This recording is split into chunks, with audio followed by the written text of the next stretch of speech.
Today, we will be looking at the monetary policy of Canada.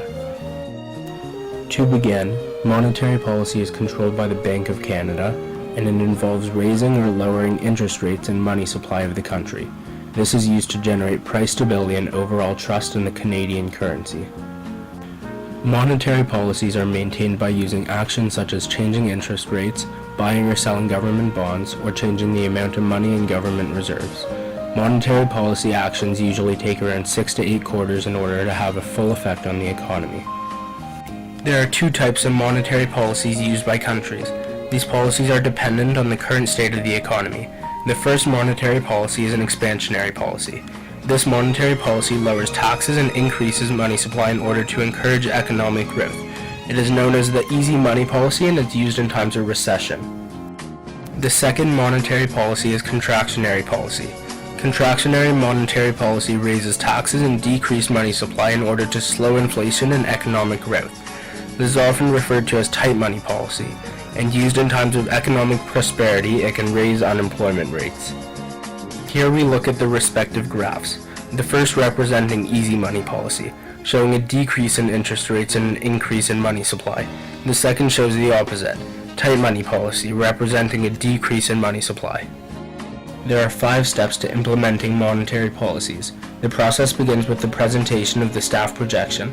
With this step, the staff projection uses various factors to recommend what the interest rate should be set at, and after about 2.5 weeks, the interest rate has been set. The next step is called a major briefing. Major briefing include the updated monitoring of economic development and risks, indicators of inflation, and an overview of monetary policy expectations in Canada, America, and the rest of the world. The next step is the final policy recommendation, in which a senior member of the CEAD provides a recommendation regarding the monetary policy. Step 4 is labeled Deliberation and Decision. In this stage, the Governing Council begins inputting their decisions and they debate any differences in opinions. The last of the 5 steps is Publication and Communication. This stage involves reviewing all the information from the previous stages and creating a monetary policy report.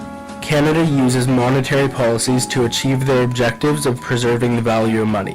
Doing this keeps inflation low, stable, and predictable, allowing Canadians to make spending and investment decisions with more confidence. Canada's target rate for inflation is around 2%, and to maintain this target, the Bank of Canada alters its key policy rate. Raising this rate forces financial institutions to increase interest rates, which discourages borrowing and spending, causing an ease on the upward pressure of pricing. If inflation is below 2%, the Bank of Canada will lower this rate. This lowers interest rates on loans and mortgages and stimulates the economy. Monetary policy, like other theories, has limitations. The first is that it cannot simultaneously deal with both unemployment and inflation. This is because reducing unemployment will cause for inflation as the money supply will increase. They cannot be dealt with simultaneously because unemployment is temporary while inflation is not. The second limitation with monetary policy is that Canada must decide between their own economy and trading with other countries. This is because increasing the money supply will cause for destabilization of exchange rates. The final limitation to monetary policy is that the Bank of Canada and the Finance Minister must agree on all moves. This isn't always easy.